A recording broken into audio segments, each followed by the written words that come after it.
happy life, my Man on a mission. I'm a man on a mission. I don't need no permission.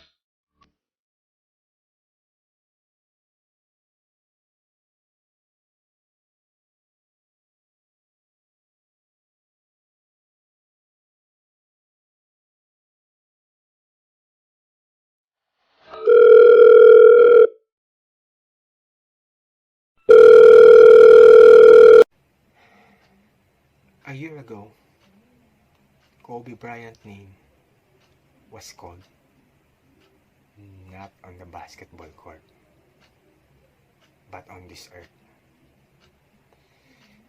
It wasn't the call that every one of us is expecting.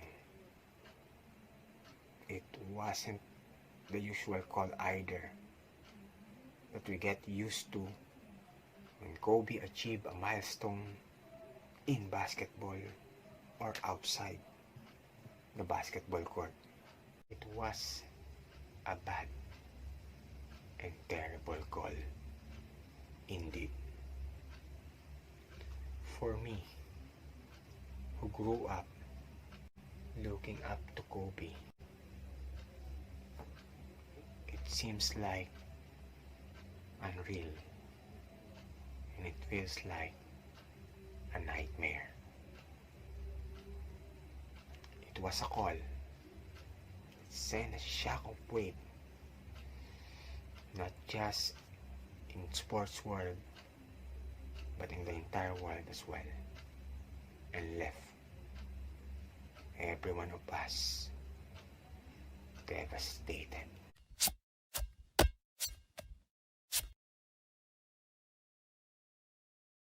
Michael was right. A part of us died.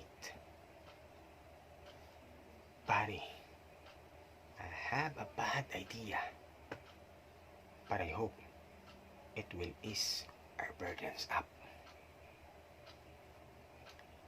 Can we do the same to encourage all of you buddies to call Kobe and loudly chant his name to show how much we miss the guy.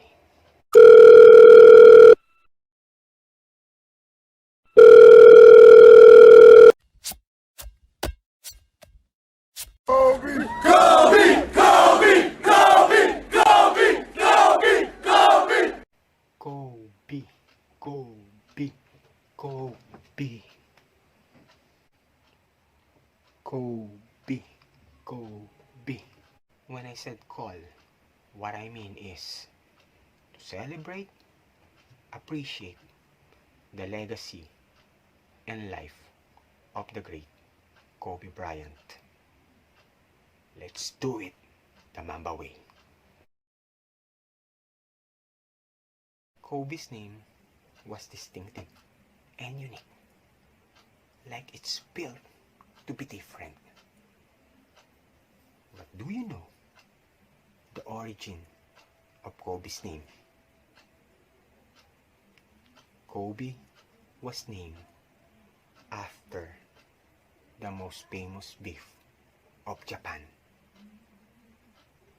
And you know what's more odd about it? In the last phase of his life, he proved to us that he is the real beef.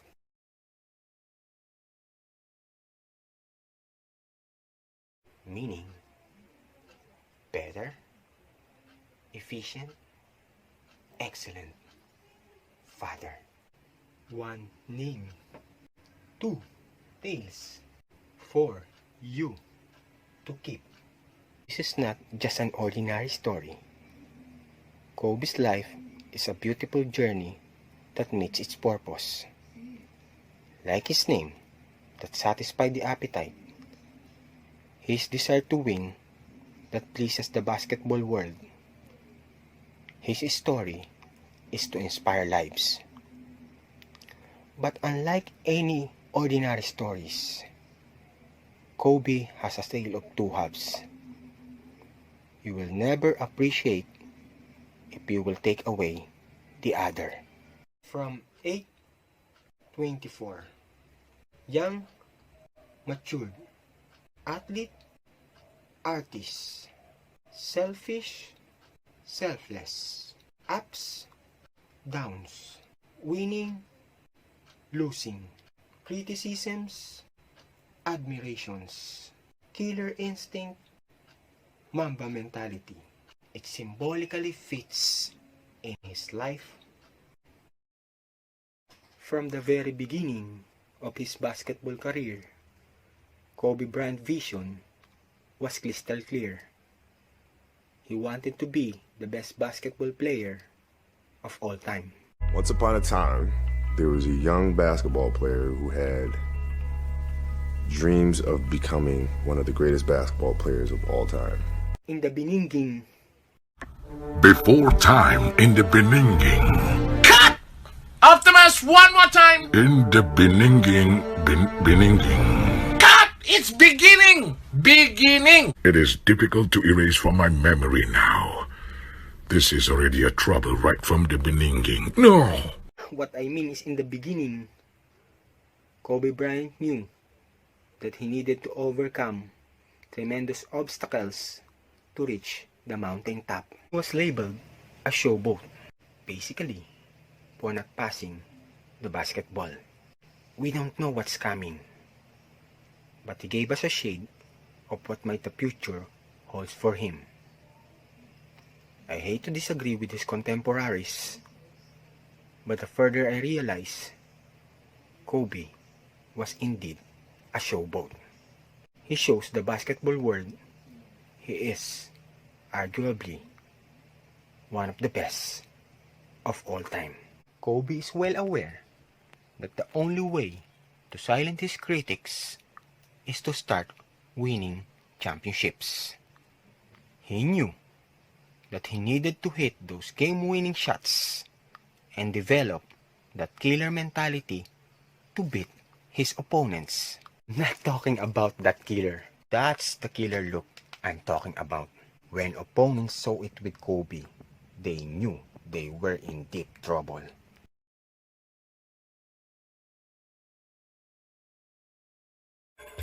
Sometimes the real thing is just as impressive as the legend.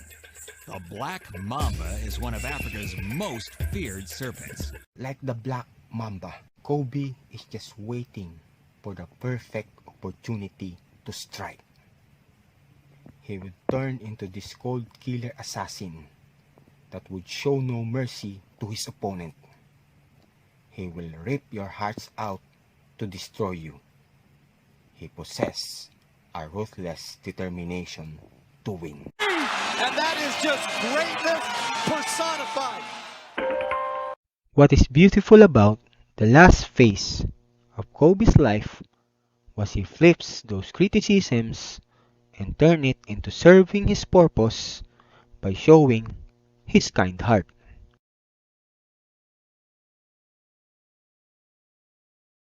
Player being criticized for not elevating his teammates, dedicated himself and the last part of his life to improve women's basketball. By doing such act, he shows us what a pig he is. Oh, hell no! What I mean by that is a player who envisions greatness and willing to help others to take it to the next level to get to the top.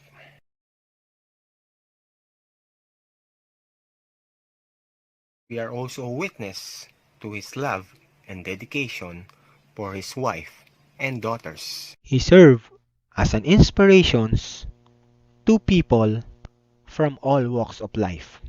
Kobe showed us the other face of the pig. What?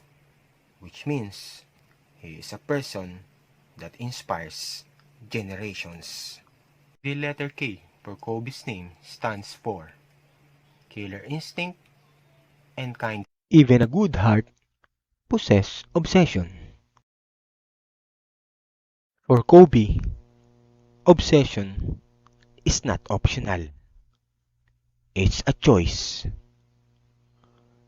Kobe has an obsession for winning, and dominating fuels him. He believes that if you wanted to be great in a particular area, you have to be obsessed over it. A lot of people say that they wanted to be great, but they're not willing to make the sacrifices necessary to achieve greatness.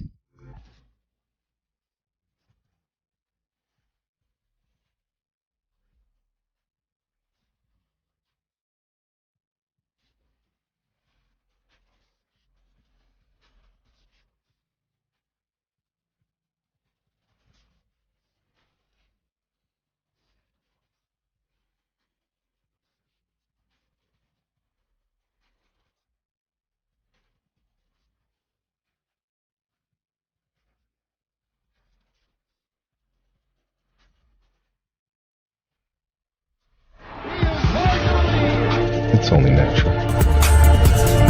Kobe wanted to win by any means necessary. Kobe's obsession to the game was defined by hard work. His work ethic is second to none. In a lot of people's opinions, Michael Jordan was the hardest worker in NBA history. MJ said that Kobe Bryant was the only one that deserves to be compared to him, and that he's put in the work to deserve that. But in an interview with Phil Jackson, someone asked if Carmelo Anthony should model his game after Kobe, and Phil said nobody should ever model their game after Kobe Bryant because he trains harder than anyone ever, including Michael Jordan. He said Jordan wouldn't be happy about him saying that, but he worked with both players and watched them train, and he knows for a fact that Kobe trains harder.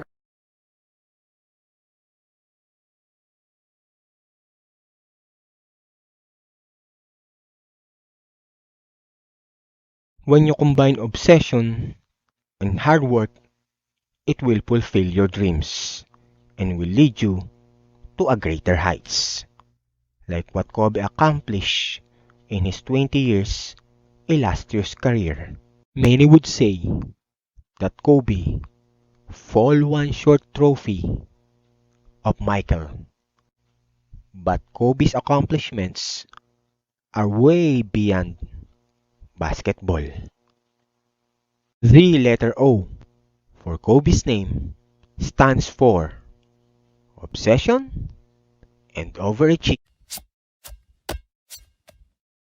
His tireless work ethic and obsession will lead to him becoming a beast on the court.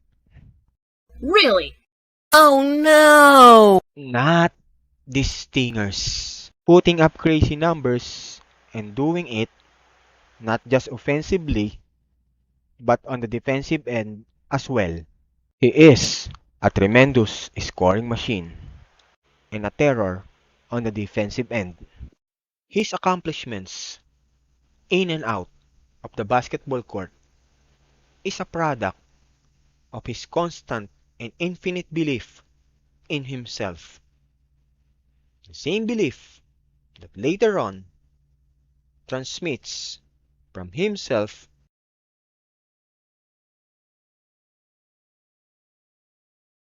to have a vision for others bigger than they can imagine.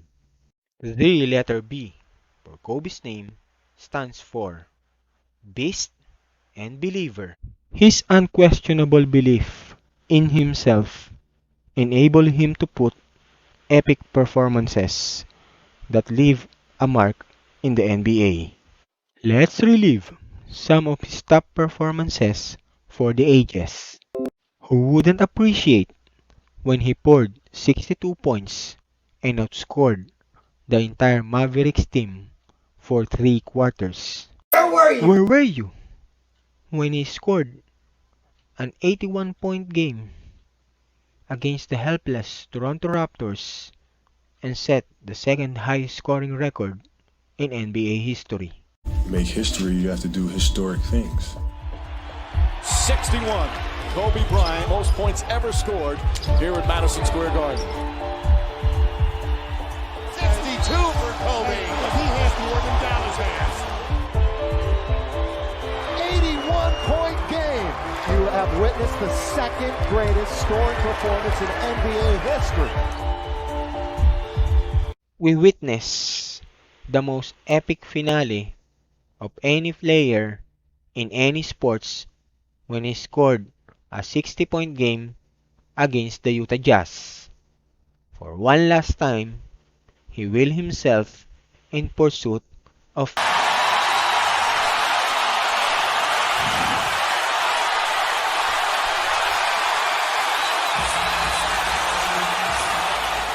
strategy. You got to go for the steal. You don't get the steal. You got to foul quickly. Now he will come to the line for that 60. Utah.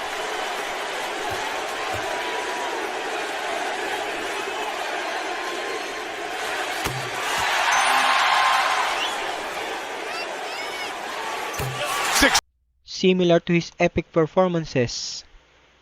His evolution as a basketball player and as a person is beautiful to watch.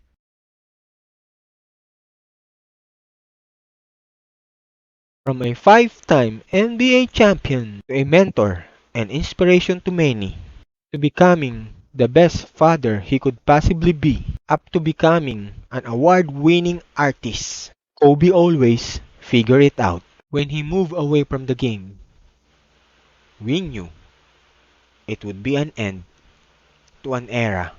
We all do wonder what would be the next chapter for Kobe Bryant's life. The letter E for Kobe's name stands for epic and evil. Right from the get-go, Kobe Bryant was willing to bear all the obstacles that will come his way to become the best basketball player he can be. Even if it means that he needed to fight a bear in order for him to win. He is not just the best to ever play the game. He is also a bearer of hope, aspirations, dreams, and right mindset. Kobe is a reminder to us that if we put the hard work and we do everything humanly possible, then all our dreams will come true. All of his ideas that serve as an inspiration to many is a product of his brilliant mind. How he convert those negative things into positive. How he put things to the right perspective. How he created the idea that captured the imagination of many and transformed people's lives. The letter B for Kobe's surname stands for bearer and brilliant. The brilliant mind of Kobe transpires on how relentless he is on and off the court. Nothing gets on his way. He's going to make it happen no matter what. I'm relentless, and I want to win, and I want to win by any means necessary, and that's when that demon comes out. His curiosity and passion drives him to be the best in whatever he desires. These desires remarkably ignites great things for him. All the achievements, individual accolades, records, awards, and the things much bigger than basketball leaves a mark that is hard to forget. The letter R for Kobe's surname stands for relentless and remarkable. Who wouldn't remember the call of a young confident boy to enter a man's league? Kobe Bryant have decided to take my talent to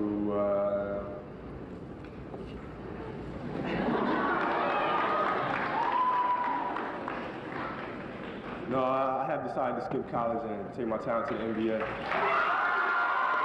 At the age of 17, he decided to skip college and take his talent to the NBA. Perhaps the greatest decision the young Kobe Bryant made. With the 13th pick in the 1996 NBA Draft, the Charlotte Hornets select Kobe Bryant from Lower Merion High School in Pennsylvania. I can understand people naming me #1 player in the nation, but I have to move on and try to improve my game. Kobe Bryant from Lower Merion High School. People say that you have the opportunity to go to the NBA and play against the greatest players in the world. That doesn't get you going. I don't think anything will. Here we got a dribble drive, change of direction by Bryant. Slam dunk. Woo! Ever since I picked up a basketball, I just wanted to play in the NBA. That's all I knew. That's all I thought about. But I never knew I was good enough. I just knew it was something I wanted to do. And if I wasn't good enough, I was going to make myself good enough.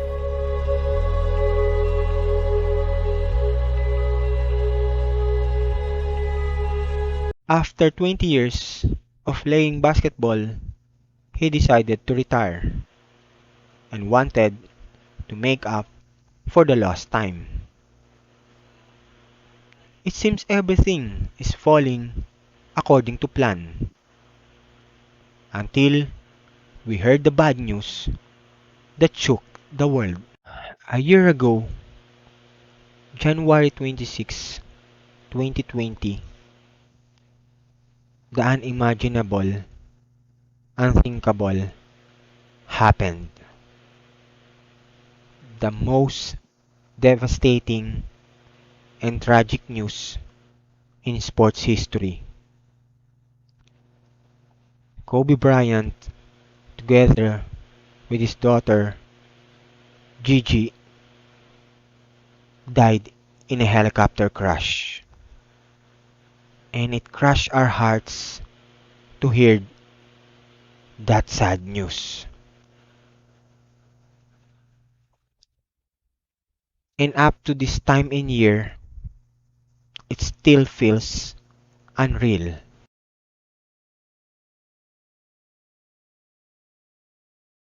Good afternoon from New York. We're coming on the air with breaking news, very sad news to tell the sports world. The LA Times is reporting that retired Los Angeles Lakers basketball star Kobe Bryant has been killed in a helicopter crash. It happened this morning. The chopper reportedly went down just before 10 a.m. local time, according to the fire department out there in Calabasas, California. That's northwest of Los Angeles. You can see the picture there. It burst into flames on impact, starting a nearby brush fire. The 41-year-old Kobe Bryant was reportedly traveling with 4 others in that aircraft, in that helicopter. The LA County Fire Department saying all 5 people perished in the crash. At the time of the accident, there were foggy conditions in that area that may have diminished visibility. Bryant leaves behind a wife, Vanessa, and 4 daughters. He was, of course, one of the most legendary players in NBA history, starring for 2 decades with the LA Lakers, a 4-time All-Star MVP player, winning 5 championships, making 18 All-Star games before he retired in 2016. Letter Y for Kobe's surname stands for young and year. It is hard to believe that it happened to Kobe because we perceive him as a superhuman and a rare of his kind. For many, he is a different animal. The comparison was clear from the very beginning.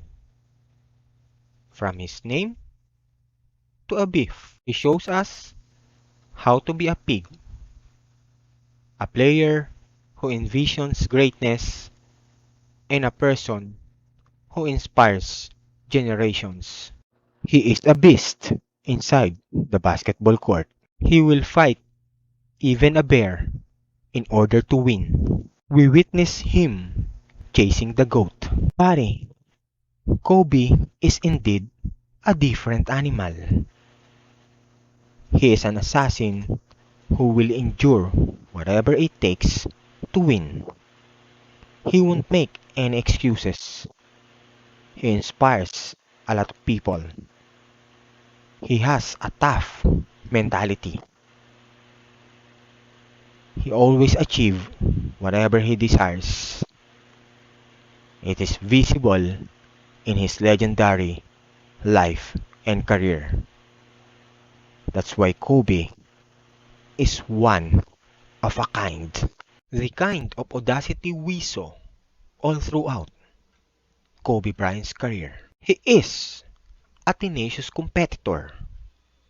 He has the nerve to shine on those big moments and not run away from it. I really don't care. Kobe inside the three-point arc, fades and fires and hits at the buzzer. Kobe Bryant has hit a shot at the buzzer.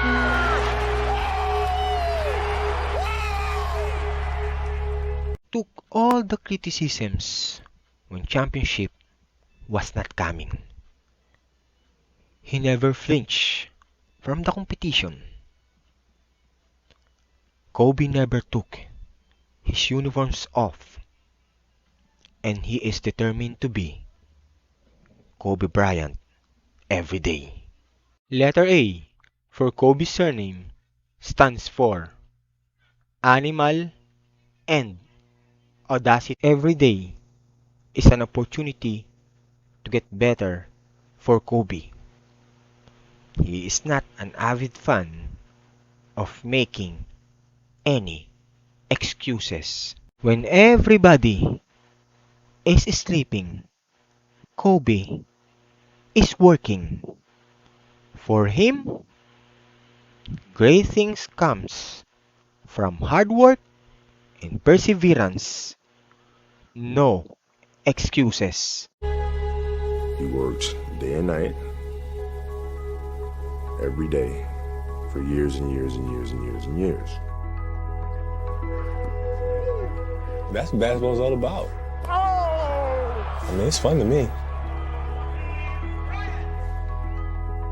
Kobe possesses a winning mentality to keep on going despite of all the obstacles that will come his way. Even if that obstacle resulted to painful losses and sufferings, Kobe persevered through countless injuries in his career. His tolerance for pain is off the chart.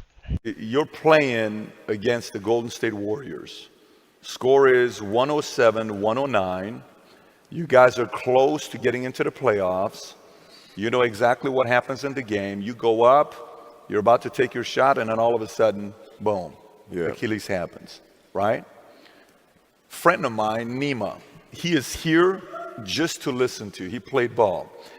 And he told me, he says, Patrick, I don't think you understand. He says, when I tore my Achilles in high school, he says, 4 friends of mine dragged me to my hospital. I was crying from there straight to the hospital. He says, I have no clue how the hell this guy did it.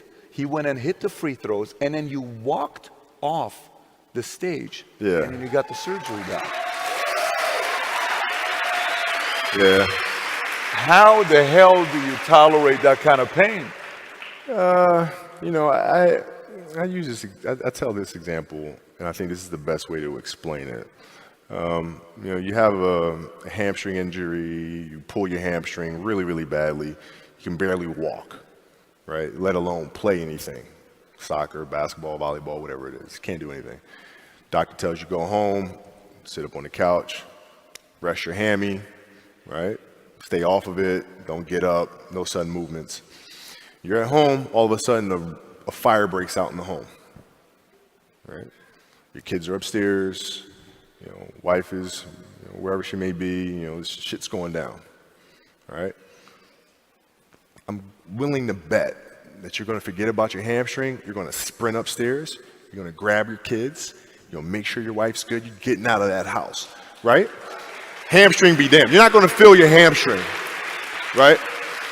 And the reason is because the lives of your family are more important than the injury of your hamstring. And so when the game is more important than the injury itself, you don't feel that damn injury. Or his mentality is way better than his injuries, laying it all out to gain the ultimate prize, winning. Letter N for Kobe's surname stands for no excuses and no pain, no. Kobe discovered the winning ways to overcome pain, similar to the right formula for his transition. From Michael passing off torch to Kobe, Kobe embraced the new responsibility as the new face of the NBA and took the league by storm. To changing of jerseys from 8 to 24. His achievements are almost identical. The last phase of his transition is fascinating to watch. From retirement to being a father, a mentor and inspiration to many, to become an award-winning artist. Kobe always find a way to rediscover himself and live up to his mentality of getting better every day. Every day, we are battling and chasing time. One of the most essential elements of life. A time once lost is gone forever. Kobe Bryant is always aware of time. He knew when the clock is going to expire. Time and time again, he emerged victorious, hitting those game-winning shots in the nick. It is a different story. At the age of 41, Kobe Bryant wasn't able to beat time. Not the ending we are expecting from a beautiful story.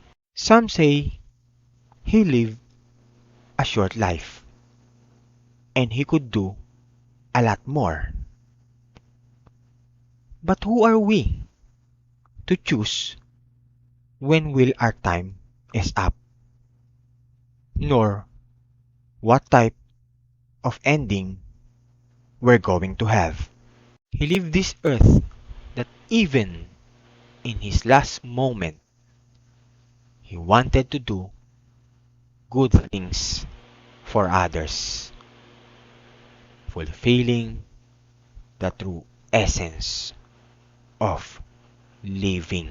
Body, we never know when are we going to receive that call. Letter T, the end of Kobe Bryant's surname, stands for transition end. Before Kobe was called, he is already laying out to us the blueprint on how to have a right mindset. Here are the 8 Mamba lesson that stings and leave a mark.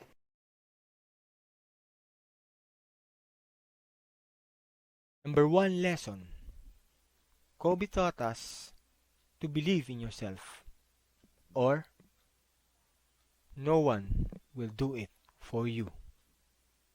There will come a time that people will try to put a hole in your belief.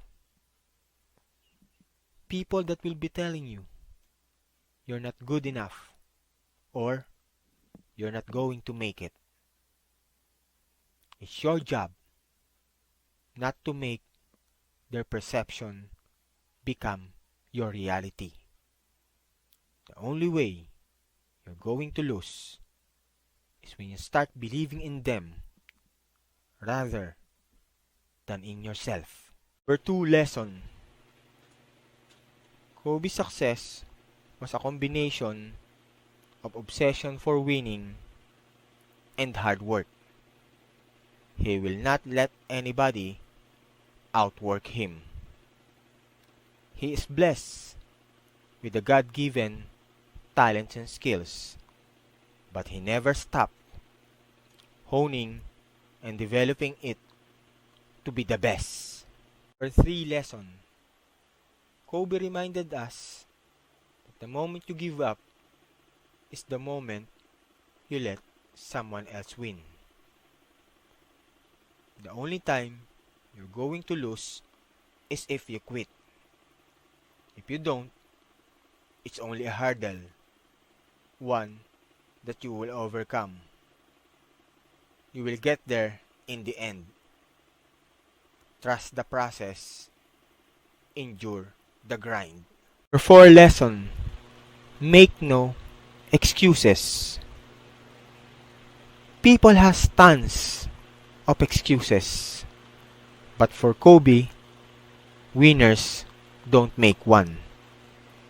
They are always in search of solutions and ways.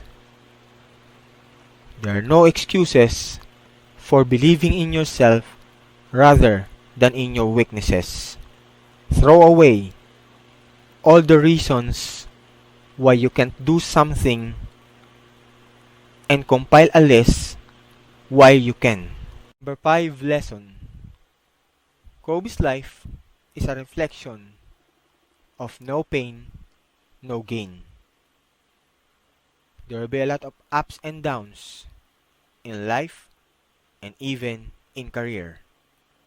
Remember that tough times never last, but tough people do. Pain, defeats, and sufferings are made for people to have an in-depth appreciation of life. You will never appreciate the beauty of success without failing. Number 6 lesson. Kobe displayed to us on how to see things from a proper perspective. He converted those negative things as an opportunity to rise. Moreover, he visualizes the reward of success rather than the pain of failure. He wanted us to train our minds and our hearts to see the good in everything. Lesson 7. Kobe showcased to us to become a better version of ourselves every day. Better known as the Mamba mentality. He wanted us to push ourselves to a person we are destined to become. To do extraordinary things that we never done before. To learn new things every single day, as well as to keep on growing and never stop sharing. 8. The final lesson. Life is so short, so do as time. Make the best out of it. Kobe reminded us to spend our time on doing and pursuing what we love. To make each day count as if it is our last. He is a testament that it's not a matter of how long you live, but how you spend your life living. Our time becomes essential when we become a blessing and inspiration to everyone. When we do things without expecting anything in return. We can't return back time. Once it's gone forever. So, use it wisely. Mamba out.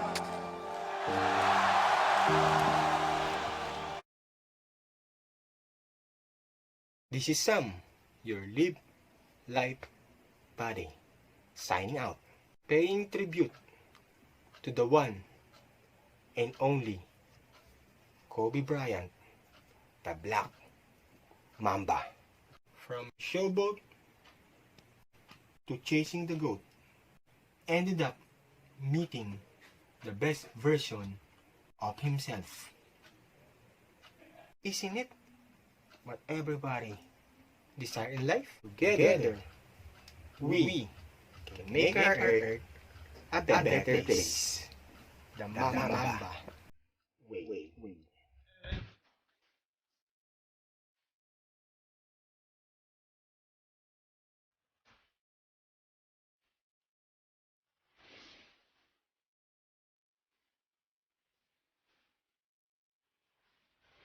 Never gonna ever stop.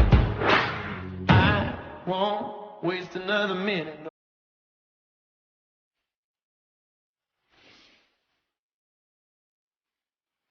I don't need no permit.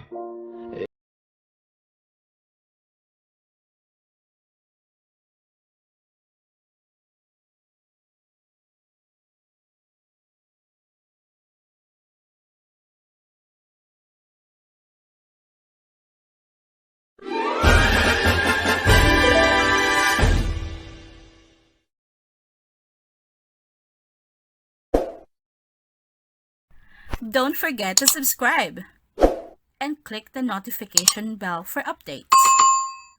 Please like, share, and comment down below.